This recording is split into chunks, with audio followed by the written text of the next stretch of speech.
Hi, Shelley-Ann. Hello. Hi, thanks so much for joining me today. I really wanted to interview you because I've just finished your book, A Father's Love, and from all the grief books I've read, it was the one that gave me the most hope, and I just loved reading it, and I couldn't wait to interview you because I feel your story will help so many people.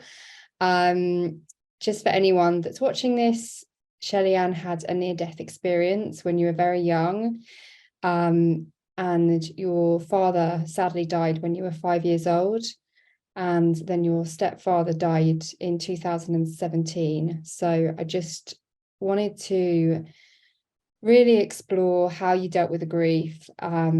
And I won't give away your book, but you have some amazing spiritual experiences with your dad and your stepdad. So I just really wanted to do a deep dive on that today. So yeah, if you could start from your near-death experience, that would be amazing. Yeah, thank you so much. I'm really excited to be here. Thank you for inviting me. Um, so my near-death experience, and my one and only near-death experience, happened when I was 2 years old. And I know when I've shared this experience in the past, some people comment that, how do you remember something that happened at 2 years old? But I remember the near-death experience very well. I think probably because it was an experience that I've never had before. It was really profound. So I think my brain has stored that memory forever. I remember that this day was a really sunny day. I live in the Lake District. The weather is often quite awful and rainy here. So when the sun's out, everybody's happy and joyful. And I remember this real buzz around the day. We live across the road from a river, and I've always thought of it as like a mini beach because it's a river that has a sandy bay. It's quite a deep river. My mum had arranged with some of our neighbours to take all of us children to the river. I am one of six children, so she'd taken my older siblings, both who would have been about 12 and 14 at the time, and my other sister who would have been about 4, and me and my twin sister who would have been 2, and my baby brother who would have been a newborn. And she took us to the river. At some point, she had taken her eyes off me, and I must have followed my older siblings into the water. And I ended up under the water. And my mother had only found me because my hat, she put me in a sun hat that day, and my hat was floating above the water. Whilst my body was under the water, my spirit was being held above the water by beautiful white horses. There was hundreds to my right and there was hundreds to my left, and they were running.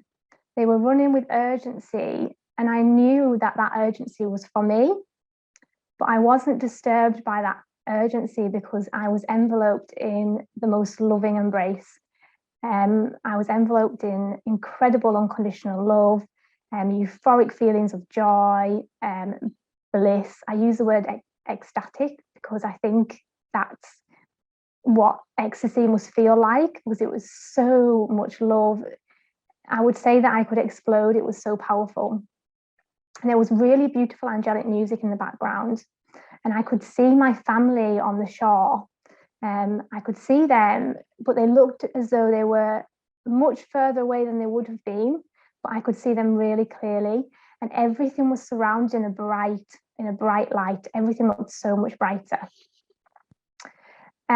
So my mum, when she'd seen my hat floating above the water, she ran into the water and she scooped me out. And I remember when she pulled me away from that place, I remember feeling angry. And I don't know if I felt angry because she had just taken me away from this incredible euphoric place, or if this world feels angry compared to that incredible loving world that I was in. Bearing in mind I was only 2, so I was tiny, so it really wouldn't have taken very much from all that water to get into my lungs and for me to drown, but somehow I was absolutely fine. My mum's always said I must have only been under the water for seconds. My older sister, she thinks that I may have been under the water for quite a bit longer because she was playing nearby. But I was fine. I love water. Water for me is very therapeutic, very healing. I love being in water. So I have no fears of water. And in fact, for many years, I really just believed that drowning was a beautiful experience. I remember in my early teens, we were all sat at the dinner table and my family were reliving that experience. And they were talking about, they all remember it, apart from my baby brother, because it was so traumatic for them, because my mum had apparently just held me in her arms for hours and she was crying all afternoon. And they were talking about how awful it was. And they all laughed at me because I said, well, I thought I was flying. And I did, because I was above the water. And I've always, I was reflecting on this the other day. When I was a child, I had a real obsession with wanting to fly. I used to try and jump off the sofa. And I used to try and jump off and think that I would start flying. And I remember one time playing it and nobody else was there. And I was convinced that I managed to stay in the air for a minute longer than I normally do. So I wonder if my obsession with flying was because I could remember that experience when I was flying. So that was my near-death experience. Ultimately, I believe that those feelings of euphoric love was my oneness, my wholeness with God. I use the term God not religiously, just because I'm most comfortable using that term. I do refer to God as He, and again, that's just because I'm comfortable with that. We know that God doesn't identify with a gender or a form of any kind. But yes, I totally believe that I was at one with Him, and that's why it was such an incredible love that I've never experienced on that level since. I'm so blessed that I have been allowed to experience the angelic music again. And this was only probably about 2 years ago that I had an experience with the angelic music. I was in bed with my partner and I'd woken up and he was still fast asleep, and I thought I'll just try and relax and see if I can go into a vision. For me, I have visions all times of day, but mostly if I set the intention, I find it easier to get into a vision in the morning. And I think that's probably because I haven't eaten or drank, so I'm not as it's kind of easy for the energy to work through me. I was relaxing in bed and I went into a vision, and I was walking along a path. It was like a forest path that I walk along every day. I do lots of running along that path. Only the path was slanted, and I felt that I was falling down the path. And then all these angels appeared on the left of me, and they had created trees. They'd made all these trees grow, and the trees had lifted, they managed to lift the path back up. So I was straight on the path. And only the trees, it was the same path that I would walk on all the time, but the trees looked different. They had kind of white flowers on them, and they'd covered me like an archway. They'd all grown up over me, and I was feeling these feelings of absolute peace and freedom. I was very aware that I had this human life and I had these burdens in life, but I was feeling in that moment so free. It was like any worries had been taken completely away from me, and I was spinning around and spinning around. And then I was back in the bed, and the angels were still surrounding me in the bed, and they were lifting every part of my body. So they were lifting my arm, and as they were lifting my arm, I knew they were healing the left arm. And then they'd lift my right arm, and I knew they were healing the right arm. And they'd done that with both my legs as well.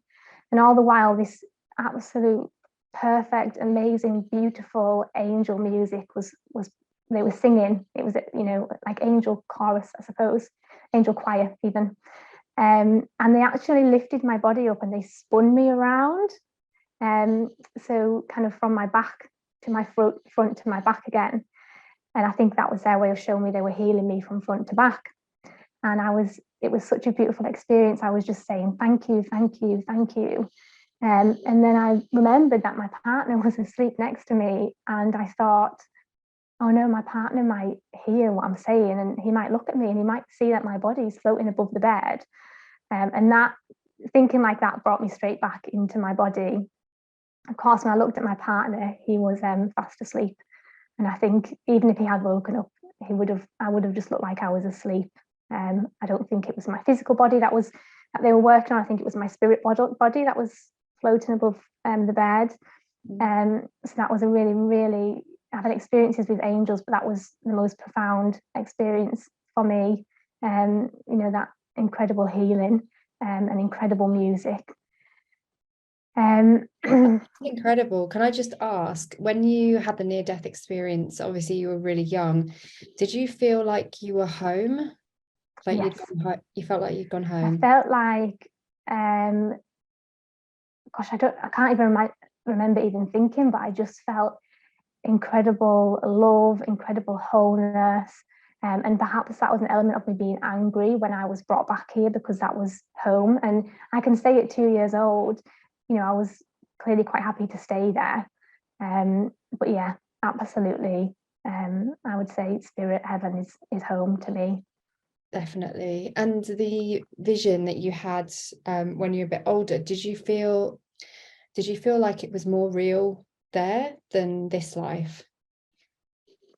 When I have visions of the spirit world in heaven, I'm always aware of this life. I'm always aware of my physicality, and I'm always aware that my spirit's experiencing this experience. Everything I experience is new. It's not like I'm seeing it and I remember. So in that sense, I guess it's not familiar to me, but in the sense that I feel safe and there's no worries and it's so beautiful. In that way, yes, it feels more like home, but no, in the sense that I'm more familiar with things here than I am with what they're showing me when they take me back to heaven or the spirit world. Yeah. Do you want me to go into my experiences with family who have passed away? Yeah, it'd be great to I think they're amazing stories of how you crossed over the veil and how you have that connection with the spirit world. I'd love to hear about the experiences that you've had with your family, your dad especially. Yeah. So my first experience that I've always remembered was when I was 4 years old, when my granddad died. So he was the first person who I really, really loved, who'd passed away. He passed away very suddenly, and the whole family was absolutely devastated. I remember kind of not really understanding that he had passed away, and I remember kind of talking about it as if it was just one of those things, and my mum actually telling me off, and I knew that there was something wrong. It was quite significant that my grandfather had passed away. But I'd had a dream, and in this dream I was sat outside what I would call a waiting room. I've always recognised it as a waiting room. I don't know why. And I was taken into this room, and my granddad was there, and he was surrounded by loads and loads of people, and these people were family. I knew they were all family, and some of them were family who were here on earth, so I recognised them really well, and some of them were family who were in the spirit world and who I didn't recognise as well, but I had a knowing that they were family, and they were really happy. Everybody was so happy and so excitable. And as a 4-year-old, I would definitely describe that as like a birthday party. My grandfather was at the centre of it. I knew that everybody was celebrating my grandfather, and I was really confused because I knew that in this world, we weren't celebrating my grandfather. I knew that everybody was sad about my grandfather. So I couldn't understand why they were all happy in that experience. And I never actually told my mum or anybody about that experience because I had so much confusion around it. Of course, I understand now that that was my grandfather's welcome home party, I would call it. When we pass over to the spirit world, and certainly when it's our time to pass over, our families welcome us home like we welcome a newborn baby on earth. They prepare for our arrival back home, and I've seen the waiting room more than once, and with people who haven't yet passed away.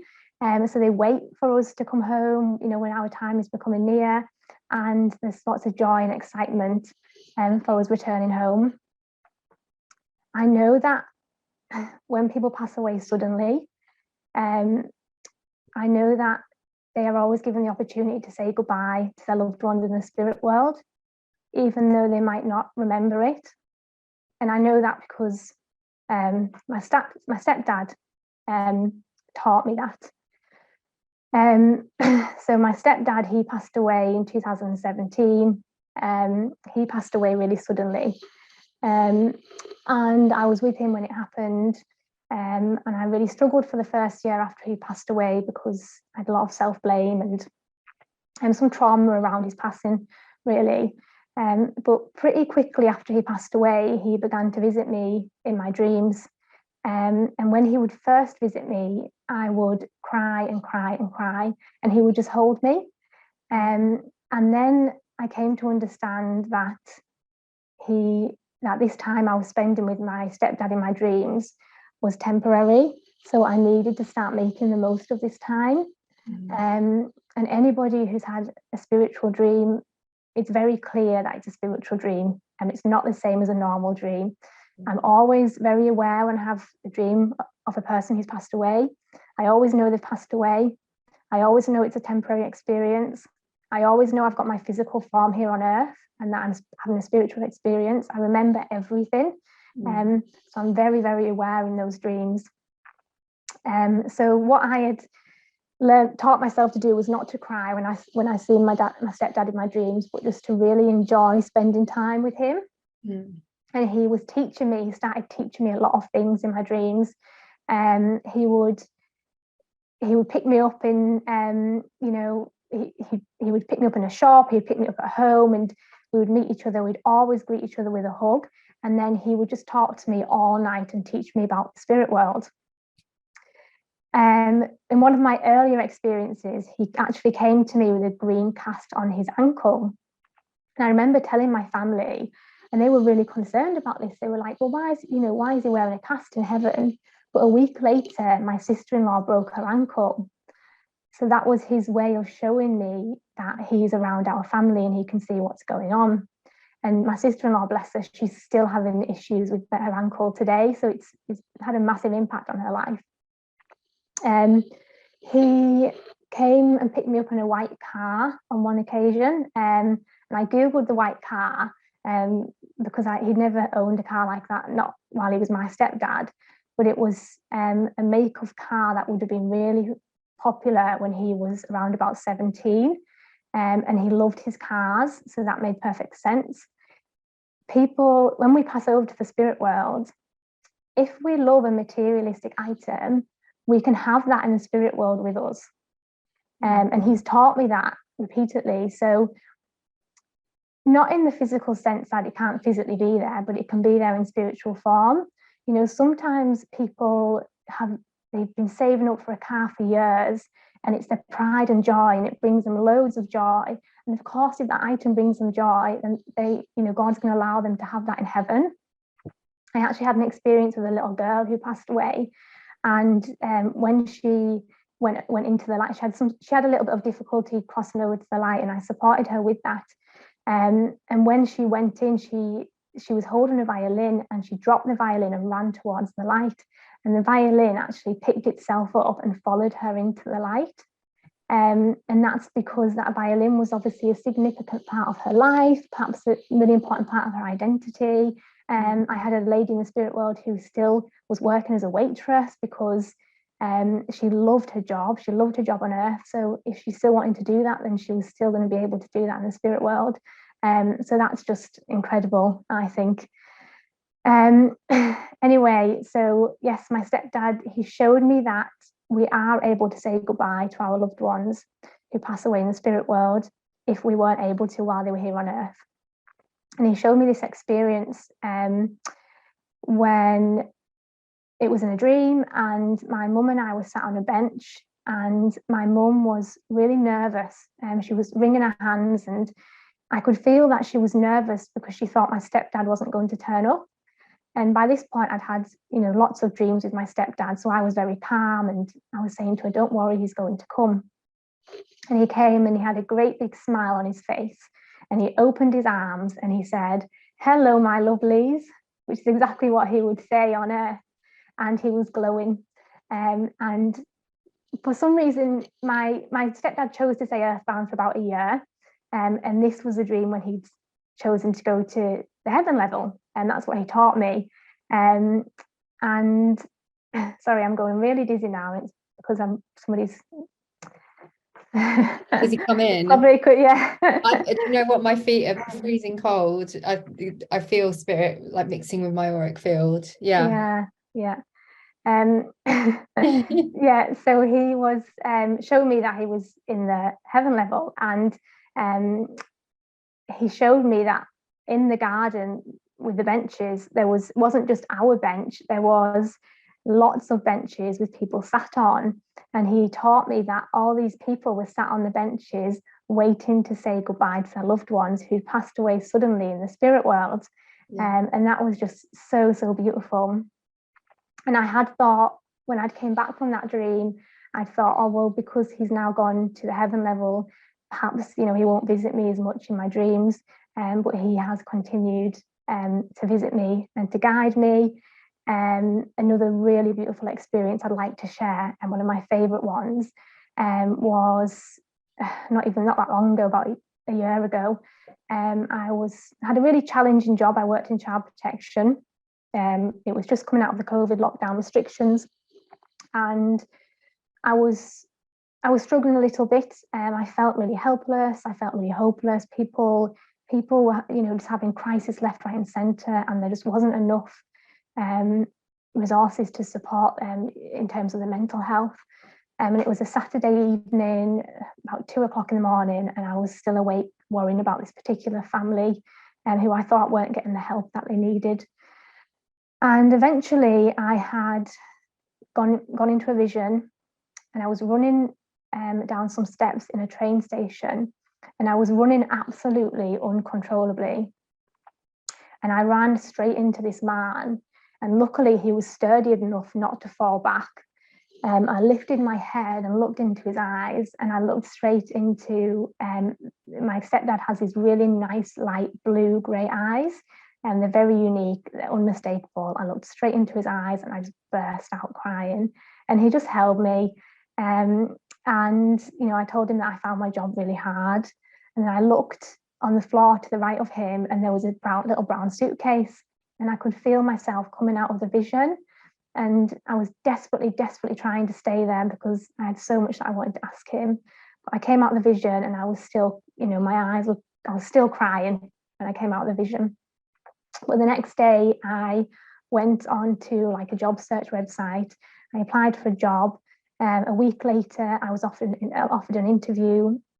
3 days later, I was offered the job. I'm now very settled in that job. I absolutely love it, and it brings me so much joy. I feel like I'm helping people and I'm making a difference. And what was so beautiful about that dream is that, firstly, my stepdad was showing me that my time in my previous job was coming to an end, and that's what the train station and the suitcase signified. And he was showing me I'm going to start a new journey in terms of my career. But most importantly, he hugged me and he held me when I was going through such a hard time, and I wouldn't have allowed myself that experience with anybody on earth, because I wouldn't have had the courage to tell anyone that I was, struggling a little bit. He was there for me, and I just think, how many people have lost their loved ones.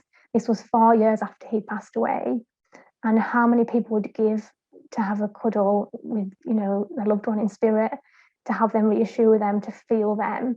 And I have all of that, and I had all of that, and he was able to comfort me and to take some of my pain away from me, and that was just really, really amazing. So that's just a few experiences. I've had loads with my stepdad. I had one when he met me in a church, and we walked around this church all night, it felt like, and he just taught me loads about the spirit world. My stepdad was a priest, hence the reason he met me in a church. And I'll kind of go on to how he became my stepdad. So my dad was diagnosed with, my birth father was diagnosed with a brainstem tumor when I was 4 years old. And within a year, he passed away. At that time, we went to church, we were Catholic Christians.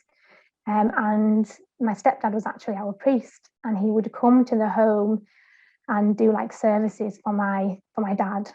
And my dad had actually said to my stepdad, please will you look after my family when I pass away? And he promised him that he would. And then my stepdad and my mum ended up falling in love, and which is really, really beautiful. And I think that's exactly what my dad had wanted to happen. Unfortunately, the church weren't very kind about their relationship. And, it's probably changed now, but back then, Catholic priests weren't allowed to get married or to be with women, and they really weren't too happy about my stepdad choosing our family over the church. And they had actually advised that my family move out of our hometown. My mum is such a strong woman, and she has to be to have gone through what she has, bless her. And she said, absolutely not. She said, my children go to school here, we've got friends here, we're not moving anywhere. And my mum actually continued to attend that church for years after, whilst my stepdad stayed at home with us. But yes, kind of when mum doesn't practice a religion anymore, and I think we're all a very spiritual family, but we've chosen not to follow the Catholic religion anymore. Can you share some insights of what he told you about the spirit world? So, there'll be loads, absolutely loads, really. But quite often when I wake up, I don't remember the conversation, and I might only remember little bits of it. And I believe it comes to me as like epiphanies when I need it throughout my life. So I can realize that I know something really, really wise, and I don't know why I know it. And I believe that comes from my dad, my stepdad, even. I think for the most part in the dreams, I recall the words when he's trying to reassure me, more than actually the spiritual teachings. Yeah, that's so lovely though that you have that insight, and I feel like there's only so much that we can take across the veil. There's only so much that we can know before we have they call it the veil of forgetfulness. But that's incredible that you have that relationship with him. And do you still have that relationship with your birth father as well in the spirit world? Yeah, so my dad, after he passed away, I didn't have any experiences with my birth father until I was 17. I was going through a tough time. I really struggled with the transition from school to college. I just found the whole thought of growing up really scary. And my dad came to me in a dream, and it was just this really big light. And he said to me, I've chosen you to be my angel. And when I woke up from that, I thought he was telling me that I was going to die, because I kind of thought, well, angels are dead, and people often refer to dead people as angels. So I told my mum, and she just kind of laughed it off and said, don't be silly, it won't mean anything like that. But it stayed with me, and I think I understand what that means. It took me 10 years later to understand what that means. It was actually after I finished my first draft of A Father's Love, and I was really nagged by Spirit to include that dream in the book. And I was a bit reluctant to, because I thought it's quite bold, isn't it, saying that, my dad's come to me in a dream and told me that he's chosen me to be his angel. I thought it was quite a bold thing to say, because of course humans and angels are separate. But they encouraged me to include it, and what I began to understand was that my dad didn't realise he was going to die when he did.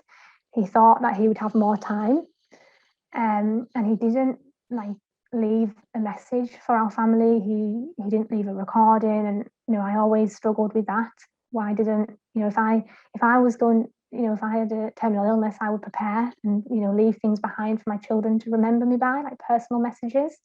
But I understand that, like God creates angels to be his messengers to humankind, my dad chose me to be his messenger to our family, to deliver messages of love and hope that he wasn't able to deliver to them when he was here on earth, because he didn't expect to die so soon. And I think that's a massive part of the book, A Father's Love. All my family have read it.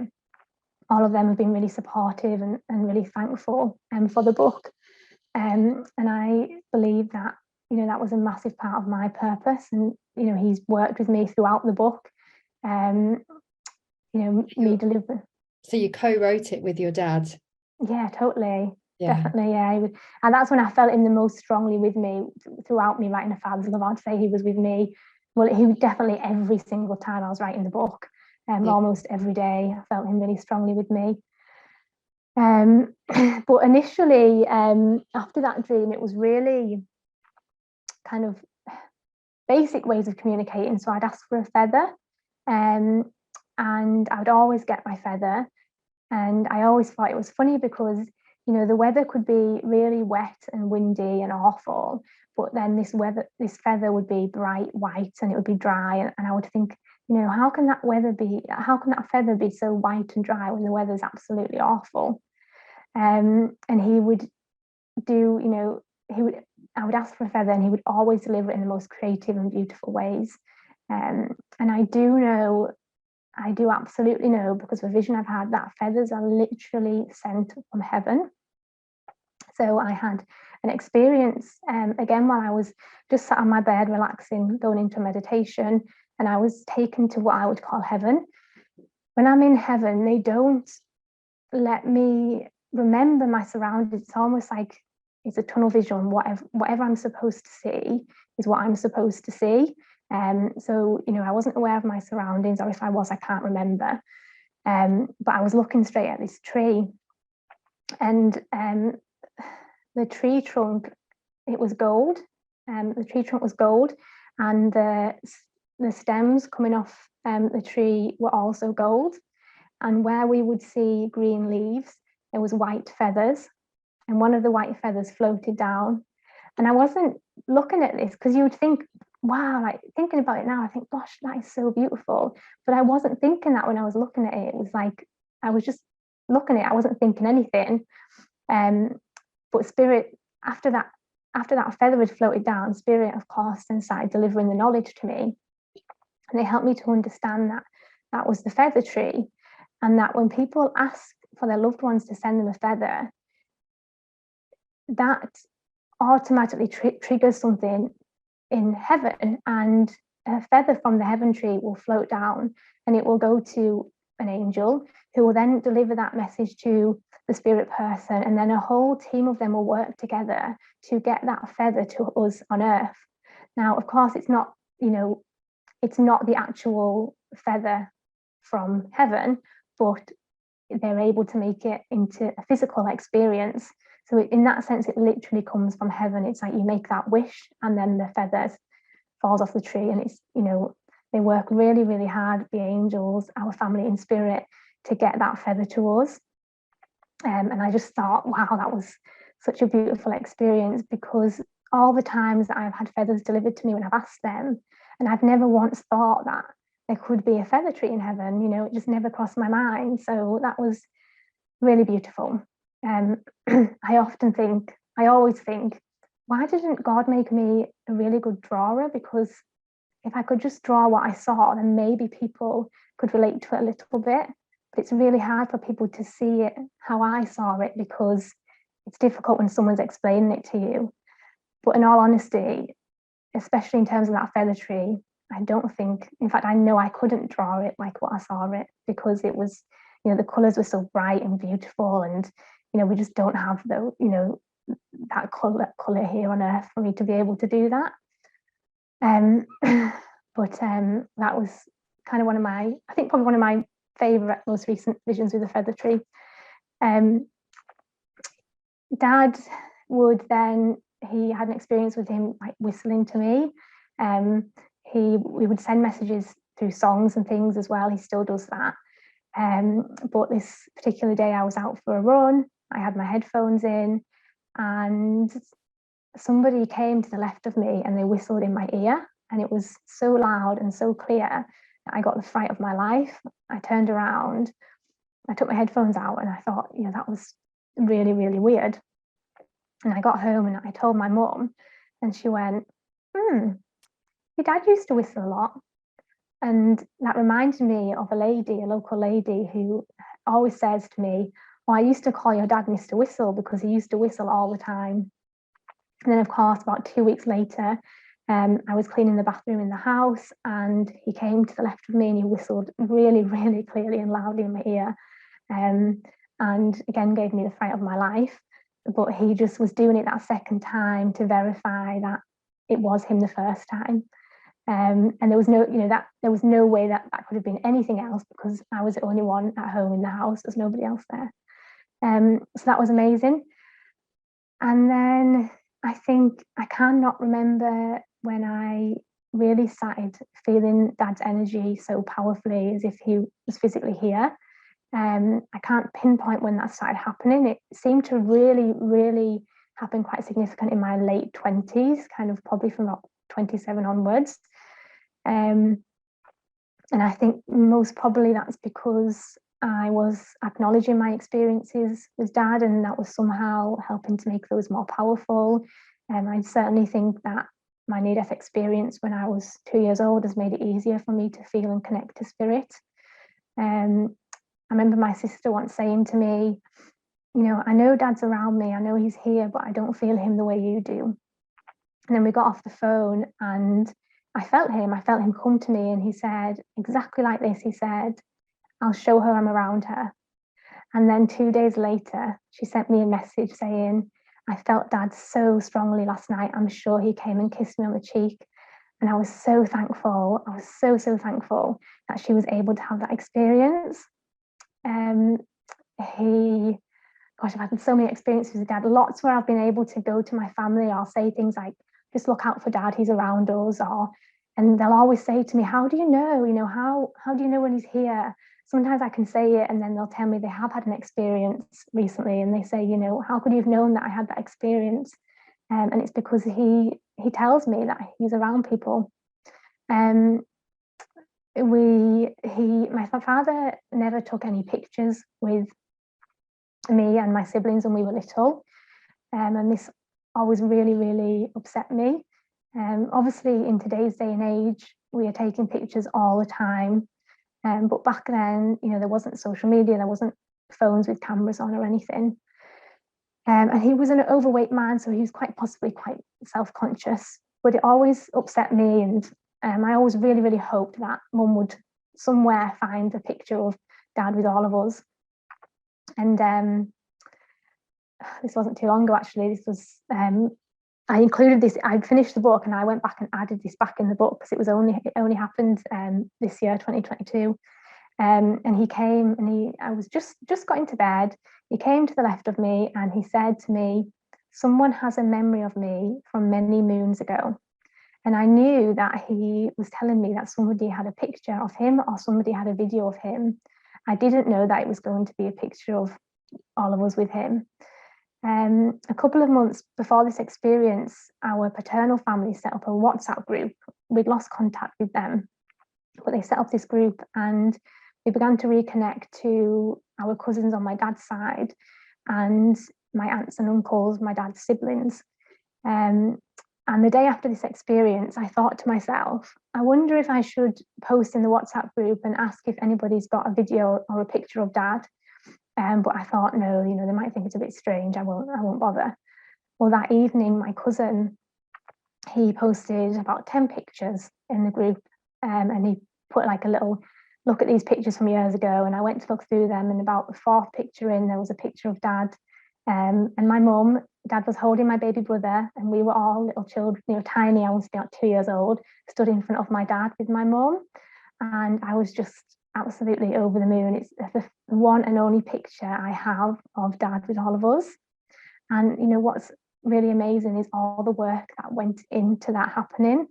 So Dad came to me to deliver that message, to tell me that this memory was going to come up of him with us. Somebody must have somehow connected with my cousin and encouraged him to look through those photo albums and encouraged him to choose, out of all the pictures, because there have been loads of pictures I was looking through, to choose those specific 10 and to make sure one of those was a picture of Dad with us and the children. So that, the wheels were in motion for that. And, it's just absolutely incredible that the spirit were able to make that happen. This is why I say there's no such thing as coincidences, because I just think everything's planned. You know, our parents don't stop loving us when they go to the spirit world. No. We're always their children. And, you know, just like parents, children, when they pass into the spirit world, they never stop loving their parents here on earth, and they never leave us. They're always with us. Yeah. Something that sorry, Angela, did you want to ask? Oh, yeah, I just wanted to say, in your book, you talk about how your dad's energy blends with your stepdad's energy. And because your dad's been in the spirit world for quite some time, he doesn't convey himself or portray himself in the physical form, whereas your stepdad can do. Do you want to just speak a little bit about that? Yeah, so my dad's energy is a lot more powerful. So I feel dad with me on a day-to-day basis much more powerfully than I do my stepdad. Whereas I'll have those dreams with my stepdad where I can see him and I can hug him. I have had a dream where I was able to hug my dad, but he needed my stepdad's energy to support him to, I guess, become a little bit denser so that I was able to like hug him. It's very difficult to explain, but ultimately, you know, when we first pass away into the spirit world, we still quite often have our attachments to our physical body and to materialistic things, and we're able to have those as long as we need to. But as we develop, the longer we're in the spirit world, we identify less with our physical body, and that's why, you know, it's essentially people, they don't need, you know, they kind of become light, I suppose. They don't have a physical form that they identify with. My dad could, you know, manifest a physical form, but I think my understanding is that he would need to lower his frequency to be able to do that, and I would need to higher my frequency for to be able to have that experience of him like physically. And I guess it's just as we develop in the spirit world, there's different levels in the spirit world, and we kind of, as we work our way up, the less physical, I guess, we become, but we're still very much who we are. You know, dad is still very much the dad I knew on earth, probably just a lot more wiser. You know, I still feel very much that he's my dad, that I'm safe and comfortable with him, but he hasn't got the physical attachments that he did when he here on earth. Do you feel that he's evolved up to those levels over that amount of time, whereas your stepdad's still closer to this earthly realm?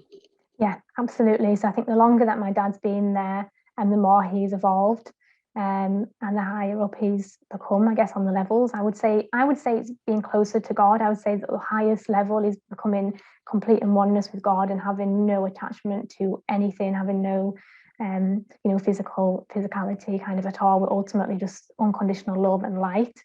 I think when we first pass over to spirit world, like my stepdad, he's still got some of those attachments that I had here on earth, so he's still like evolving over there, because we're constantly learning and growing and evolving. Yeah, absolutely. I mean, it's just incredible. And what I find so inspirational is, you know, having gone through really intense grief myself, is I read so many grief books, so many bereavement books. And I have to say, A Father's Love, your one, helped me the most. Because we all know how to grieve, like the 5 stages of grief and this and that, but it doesn't really give you hope. You know, you get to acceptance that they're dead, whereas yours is, you can actually still have a relationship with your loved one in the spirit world. Yes, it's never going to be the same. You're going to miss their physical presence, but you can still have that relationship. And I find that really inspiring, and it gives so many hope. I just think it's a really wonderful thing. And you know, it's the most beautiful relationship because it's not based on physicality. There isn't any expectations with it. It's just pure unconditional love, pure faith and belief that their love for you is so powerful and it's always there. And I know from my experiences with my dad, our family in the spirit world are so grateful when we acknowledge their existence, even though we can't physically see them. You know, that they're so thankful that we do that. And yeah, I would say, you know, my dad passed away when I was 5 years old, but I would say that I know him better now than I've ever known him. Our relationship is so powerful and so strong. I remember in the very kind of when I first started really feeling his energy, and something that he said to me, when I say, I mean, I feel spirit words, I felt his words, and I can feel his energy. And he said, "We have a bond not many understand, but we know it to be true." Oh, And that to me is just so beautiful, because it's so true. Because yeah. you know, they think when somebody's passed away, then they're dead, they're not here. How can you possibly have a relationship with your dad? How can he possibly communicate with you? And how, you know, but actually we can. And you know, more and more people are starting to understand that now, or they're certainly starting to become more open to it. But it's the truth, it's absolutely the truth. And it's available to all of us. Yeah, absolutely. And you say in your book as well, I've just got it here, had I not lost dad, I probably wouldn't have explored spirituality in the afterlife as much as I have, and then I wouldn't have the connection to my spiritual self, which gives me such peace, courage, and self-awareness. Would I go back and wave a magic wand so that my dad or stepdad could have lived longer on this earth? No, absolutely not. Yeah. And you know, that's because I totally believe it was their time to go when they went. And everything, you know, the grief, it's certainly not been easy for me, because there was times when I didn't feel them and I went through that grief, but it's all helped me to grow and evolve. And through my experiences of grief, I'm able to have empathy for other people and to help them. But more so, I don't believe that I could ever have had the relationship. Whilst I had a beautiful relationship with my dad and my stepdad on earth, I don't think it could ever be as powerful here on earth as what it is now in the spirit world. We have a much more powerful, beautiful, unconditional relationship now than we did here on earth. And that is just, for me, having gone through grief, that is the most inspirational message. And just that gives you so much hope that you've actually got a better relationship with your dad, and your not so much your dad, because I guess you were really young, but your stepdad. And not many people would see death like that. So I think that's wonderful and such a beautiful thing. Yeah, it is. And you know, like I said, you know, we are reunited with our families in the spirit world. We make up with lost time. I was allowed to have the most beautiful vision with a son and his father. Spirit took me, I would say, into heaven again. I call it heaven, the spirit world. And I was watching a little boy, and he was on his father's shoulders, and he was leaning back, and he had his hands in the air like this. And he was saying, "I'm an angel, I'm an angel." And he was maybe about 5 or 7 years old, and his dad was a young man, and they were just in this absolute love bubble, playing, laughing. And I was just soaking it all up. I was just watching and feeling all their feelings of joy. It was so, so beautiful. And sorry. And then they noticed that I was there watching them, and the little boy, I didn't even see him get off his father's shoulders. He just appeared in front of me, and his father stayed quite far back. And the little boy looked at his father, and he was trying to reassure his father that it was okay for him to come over and see me and speak to me. And the little boy, whilst he was around about 5 or 7 years old, was very, very wise. I would say he was like an old man in a little boy's body. And his father, I would say, was like a child, a 5-year-old in a man's body. So that helped me to understand that that little boy had been in the spirit world for quite a number of years longer than his father had. And he was showing his father the ropes. He was trying to reassure his father, telling him that it's okay. And when he was on his father's shoulders and he was saying, "I'm an angel, I'm an angel," I believe that his family referred to him as their angel baby. And that's what he was referring to when he was saying, "I'm an angel." And him and his father were making up on all that lost time. They were reunited in heaven, and they were making up on that lost time that they didn't experience here on earth, which is so beautiful. But what we need to remember is that there's a reason why every single one of us is on earth, and there's, you know, we all have a purpose. The soul chooses to be here for a certain amount of time, And while it's absolutely heartbreaking that, you know, sometimes children leave this earth before their parents, there's often a purpose for that, and they're still very much with their parents, guiding them, helping them, and they will see them again. You know, the only reason why I was allowed to have that experience with that little boy and his father, was because I believe I'm supposed to share that with other people. You know, I had no personal connection to them, but God allowed me to see it because I think He wants to reassure other people that, you know, life is eternal, and we make up for lost time in heaven.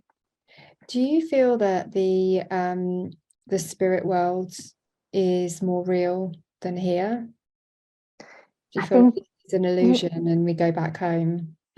yeah, I think very much it's like, Earth is like a school, and we come, you know, heaven's home, the spirit world's home, and we come here to learn and to grow, and then we go back home and we deliver what we have learned here on Earth. We share our teachings with the spirit world.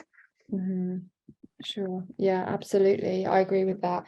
And what would you say to anyone who happens to be watching this, who's in deep grief and grieving? They've lost a loved one. What advice and what would you say to them? I would say that, you know, your family members are absolutely with you. I would say that love, it lasts forever. It doesn't just disappear.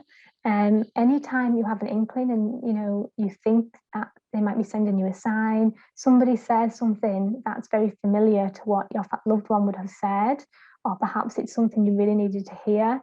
A song plays on the radio, and you get a feather, something you ask for, you know, that is a sign. Have faith in it, trust in it, believe in it, and know that they are always with you, guiding you, protecting you. And you will see each other again. You will absolutely see one another again. Oh, that's so lovely. That's wonderful. Do you feel that there's no time on the other side? Has your stepdad said anything about this notion of there not being time in the spirit world? Yeah, there's definitely no time, because, you know, when I'm there, I'm very much present. I'm not aware of, you know, time or anything else. I'm just there. So no, there's definitely no time in the spirit world. Sure. And if anyone is watching this and happens to have a terminal illness, or they're scared of dying, what would you say to them? I would say that, you know, I'm 31 years old. I have absolutely no fear of death. I can promise you from the bottom of my heart, I will promise on anything, that there is life after death, that death itself is really, really beautiful, and they have absolutely nothing to fear. Like I said earlier, you know, they welcome us home to, you know, to heaven's home, like we welcome a newborn baby on earth. And everybody's there waiting to greet us, and, you know, there's no fear, no sadness, no pain. It's perfect. And once, you know, I always say, you know, you would think, what was I so afraid of? There was no need to be so afraid.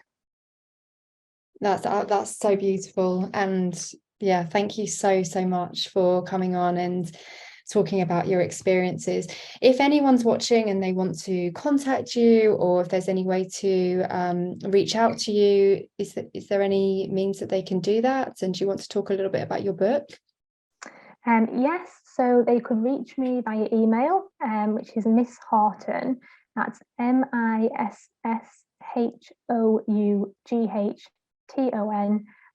@gmail.com. Or Facebook. I'm on Facebook as Anne Shelley Hough. That's ANNESHELLEYHOUGH. I use a different name because of my profession.